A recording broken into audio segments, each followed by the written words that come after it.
আমরা BCS education digitalization সফটওয়্যারে নতুন একটি ফিচার অ্যাড করেছি, সেটি হলো ডিসকাশন টেবল। আমরা যারা রেজিস্ট্রেশন করেছি তারা নিজেদের মধ্যে বিভিন্ন বিষয়ের টপিক পোস্ট করতে পারবো, আমরা কমেন্ট করতে পারবো এবং নিজেদের মধ্যে যোগাযোগ রক্ষা করতে পারবো। তো আমরা ডিসকাশন টেবিল ক্লিক করি।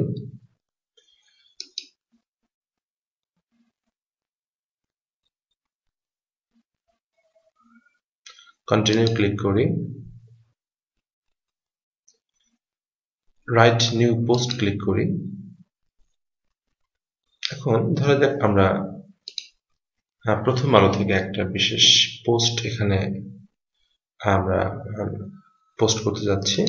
প্রথমে আমরা শিরোনামটিকে কপি করে নিই,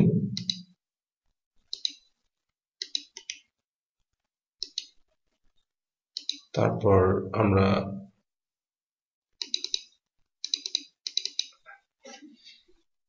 সংবাদটির বা খবরটির যে অংশটুকু পোস্ট করতে চাই সেটুকু কপি করে নিই। ধরা যাক প্রথম 3টি প্যারা আমরা পোস্ট করতে চাচ্ছি, কপি করে নিই।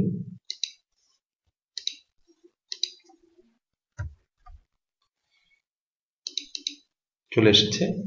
আমরা ইচ্ছে করলে ছবিও এখান থেকে শেয়ার করতে পারি, জন্য জাস্ট দেখতে পাচ্ছি এখানে ইনস্ট্রাকশন দেওয়া আছে, ছবি সেকেন্ড ব্র্যাকেটের মধ্যে ছবি দিয়ে দিলেই ছবিটি অ্যাড হয়ে যাবে। আমরা এখানে একটি সেকেন্ড ব্র্যাকেট যুক্ত করে দিই।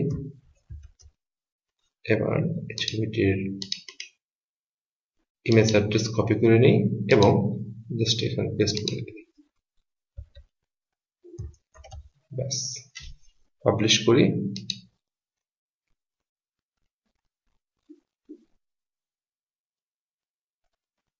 দেখতে পাচ্ছি পোস্টটি পাবলিশ হয়ে গিয়েছে। আমরা যদি পুনরায় ডিসকাশন টেবিলে ক্লিক করে ঢুকি, আমরা আমাদের পোস্টটি দেখতে পাবো। স্ক্রল করে সংবাদটি চলে আসছে। এরপরে যদি কেউ ভিউ করেন এবং কমেন্ট করেন, শূন্য দেখাচ্ছে। আমরা ক্লিক করে দেখি, দেখতে পাচ্ছি পোস্টটি ছবি সহ এখানে চলে এসেছে। এভাবে আমরা যে কোনো বিষয়ে নিজেদের মধ্যে পোস্ট শেয়ার করতে পারি এবং এখানে কমেন্ট করার ব্যবস্থা রয়েছে, আমরা কমেন্টও করতে পারি।